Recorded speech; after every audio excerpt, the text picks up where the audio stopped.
Kawasan ini dipanggil Canny Hills Grande Lookout Point, terletak di Bukit Tungku, Kuala Lumpur. Lokasi menjadi tumpuan kerana pemandangan latar langit Kuala Lumpur yang begitu mengagumkan. Tak kira pembidik profesional maupun amatur, imej kaki langit ini pasti akan diabadikan sebagai sebahagian foto koleksi. Turut dianggap antara tempat paling instagramable di Kuala Lumpur. Pusat tinjau ini juga sentiasa syarat dengan aktiviti sosial, baik siang atau malam. Pusat tinjau sepanjang 150 meter ini menjadi tarikan awam yang cukup strategik. Cuma, ia terletak di kawasan perumahan.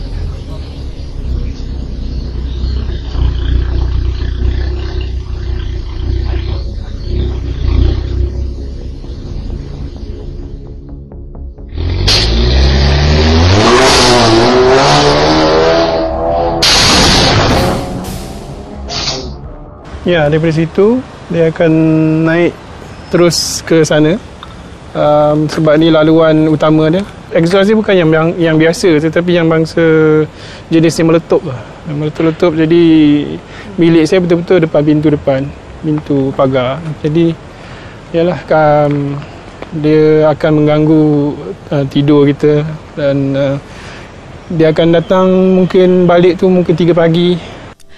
Ini masalah yang membelenggu penghuni di kejiranan Bukit Tungku. Ketenteraman mereka terganggu dek hingar-bingar kenderaan pengunjung yang singgah di viewpoint. Pada waktu-waktu tertentu, kenderaan yang diletakkan di kiri kanan jalan sepanjang kawasan ini turut menyukarkan penduduk sekitar untuk keluar masuk. Idris Mohtar yang menetap di Bukit Tungku sejak kecil meluahkan masalah yang dialami bukan hanya himpunan kenderaan dan bunyi bising. Memang pemandangan memang cantik, terutama sekali waktu malam, nampak skyline. Tapi inilah sampah-sampah yang ditinggalkan. Ni dari semalam, belum lagi dikutip. Dan di belakang sana berlonggok lagi sampah. Dan bukan saja atas tanah, atas pokok pun ada sampah. Situ pun ada? Sampah. Dan di pokok sana pun ada juga popcorn lah, macam-macam. Dah berapa lama dah sebenarnya situasi ni berlaku? Sejak bila orang mula discover tempat ni? Mula-mula discover saya fikir sebelum PKP yang pertama. Sebelum COVID lah. Tapi bila diviralkan di TikTok, di Instagram untuk datang sini, jadi macam-macam grup lah yang datang. Kami di sini tak ada halangan untuk datang, sebab kalau datang pukul 8 nampak akan keluarga lah. 8 malam dia akan berkelah sini, dia akan kadang dia berbuka puasa sini, dia bawa tikar. Yang itu tak apalah, dia sampah pun saya tengok dia ambil, dia bawa balik. Tapi yang dari jam 11 sampai pukul 3 pagi yang buat bising, yang ada yang mabuk. Dan grup ni kalau yang satu pergi, yang lagi satu akan datang. Jadi dia akan berterusan sampai macam pagi tadi pun sampai 4 pagi. Ada saya dengar kereta akan lalu turun. Kawasan ini dah tak aman.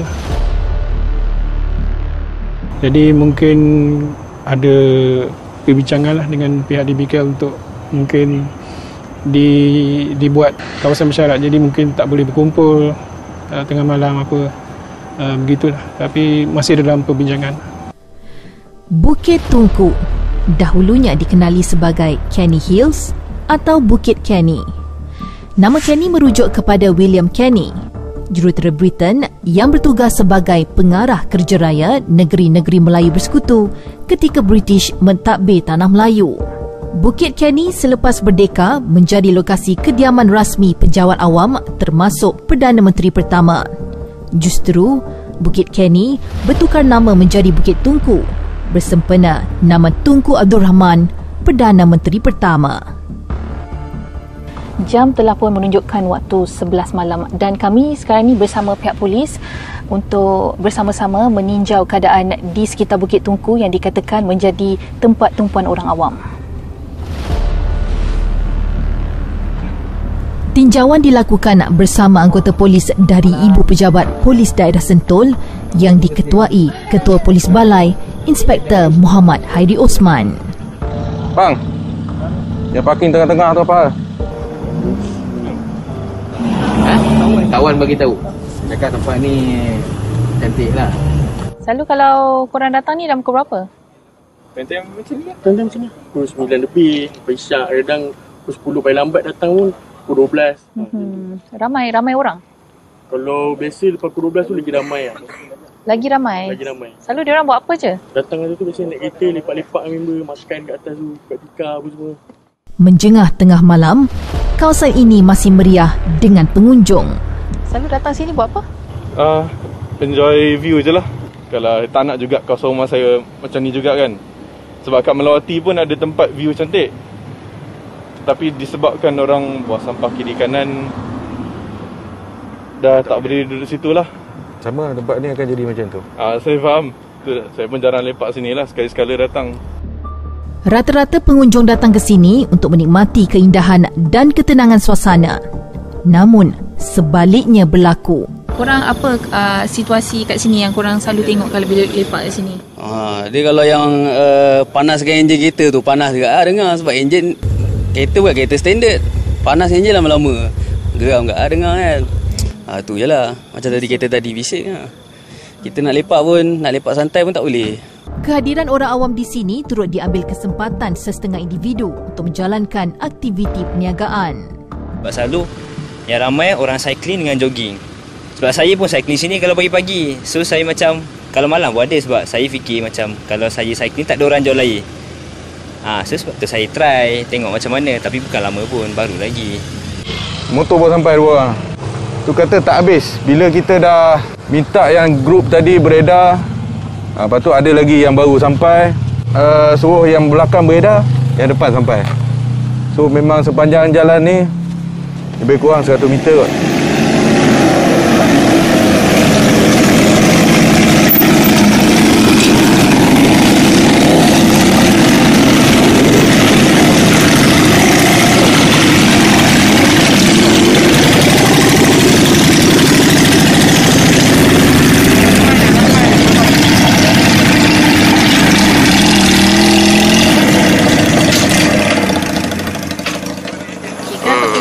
Spot ni. Kenapa tak pilih kat area KLCC ke, dekat area Ampang ke? Betul. Malam weekend jam kan. Ni je yang macam selalunya cyclist kan lepas sini kan. Lepas tu kita orang pun ada few member yang daripada main basikal baru main motor kan. So spot malam-malam yang tahu kat sini lah. Bukit Tungku sudah menjadi port alternatif kumpulan penunggang motosikal. Ditanya sama ada mereka sedar aktiviti begini mengganggu ketenteraman penduduk.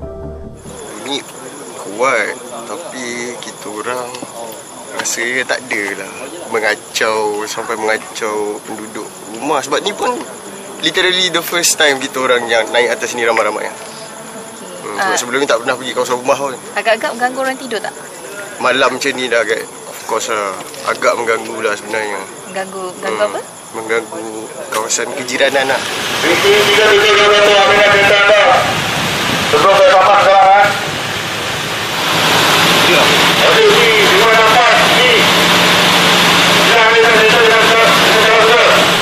Pihak polis memaklumkan rondaan kebiasaannya dibuat di kawasan ini pada penghujung minggu. Rondaan juga dibuat apabila penduduk membuat aduan ketenteraman mereka terganggu. buat bising tu kalau macam ada komplain, ni berhampiran dengan rumah Datuk Bandar dan juga Istana Negeri Sembilan ni. Jadi kalau ada komplain bising, kita akan datang. Bising tu tak menentu, biasa malam lah. Kadang awal pukul 8-9, ada juga sampai 3-4 pagi. Jadi tindakan kita buat, kita boleh halau lah.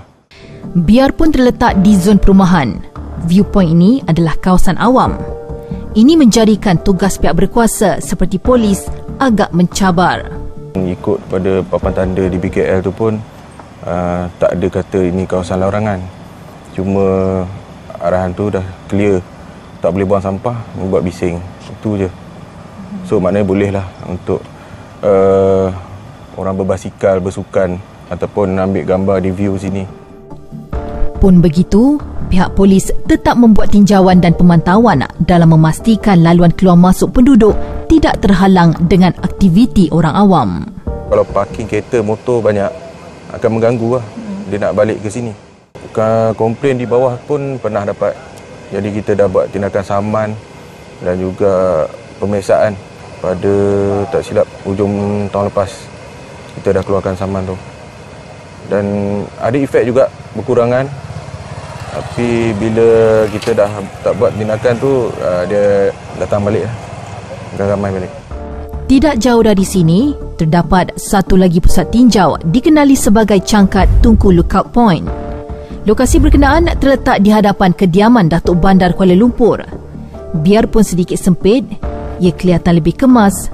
Terdapat juga papan tanda larangan membuang sampah merata dan membuat bising. Usai rondaan bersama pihak polis dalam jam 12.30 malam, kami kembali semula ke lokasi. Ternyata kenderaan yang memenuhi kiri dan kanan bahu jalan bertambah. Jam menunjukkan 2 pagi. Kelihatan semakin ramai orang awam mengunjungi di kawasan ini.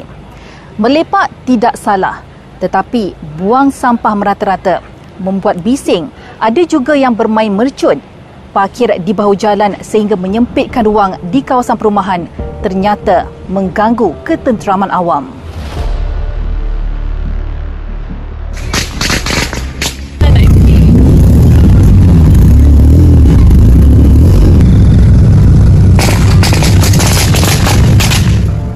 Pengunjung di sini bukan dalam kalangan dewasa sahaja. Kanak-kanak juga turut kelihatan. Mengikut undang-undang, individu yang membuat bising secara keterlaluan boleh didakwa di bawah Seksyen 13-1 Akta Kesalahan-Kesalahan Kecil 1955 dan jika didapati bersalah boleh didenda maksimum RM100.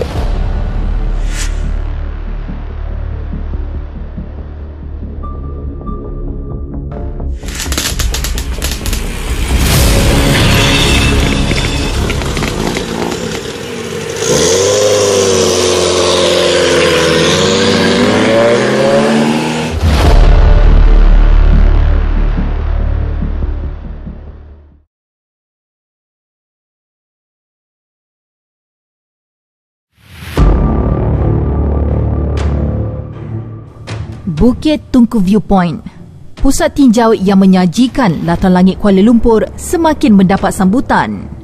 Namun, kehadiran pengunjung kurang disenangi penduduk sekitar kerana mengganggu ketenteraman dengan deretan kenderaan diparkir di bahu jalan yang menyempitkan laluan, pencemaran bunyi dan longgokan sampah. Tidak jauh dari sini, terdapat satu lagi pusat tinjau dikenali sebagai Cangkat Tunku Lookout Point, memperlihatkan latar langit seumpama. Lokasi berkenaan terletak di hadapan kediaman Datuk Bandar Kuala Lumpur. Biarpun sedikit sempit, kelihatan lebih kemas. Terdapat juga papan tanda larangan membuang sampah merata dan membuat bising. Kalau macam lepas ni kita limitkan waktu untuk melepak dekat sini, berapa tuan? Limitkan masa tu boleh kata cadangan yang baik, dan benda ni pun saya pernah cakap dengan wakil penduduk untuk naikkan, sama ada minta dengan DBKL letakkan satu signboard syarat-syarat dia, apa yang boleh dibuat di lokasi tu.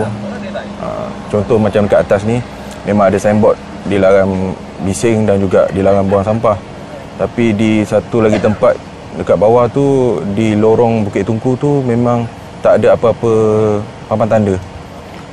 Mana situ pun tak ada ruang untuk parking, tak ada ruang untuk menunggu ke, tak ada. So kena ada cadangan lah untuk hadkan masa. Kalau tak, boleh kata 24 jam orang boleh duduk situ. Berdasarkan Akta 133, Akta Jalan, Parit dan Bangunan 1974, Seksyen 47(1G, mana-mana orang yang membuang atau meninggalkan apa-apa botol, gelas, tin, bekas makanan, pembungkus makanan, zarah makanan, apa-apa benda atau barang lain di sesuatu tempat awam adalah bersalah di atas suatu kesalahan di bawah seksyen ini. Apabila disabitkan, boleh didenda tidak melebihi RM500 dan sabitan kali kedua atau kali kemudian boleh didenda tidak melebihi RM1,000. Pihak Dewan Bandaraya Kuala Lumpur, DBKL, sudah dihubungi dan mereka memohon tempoh untuk memberi respon.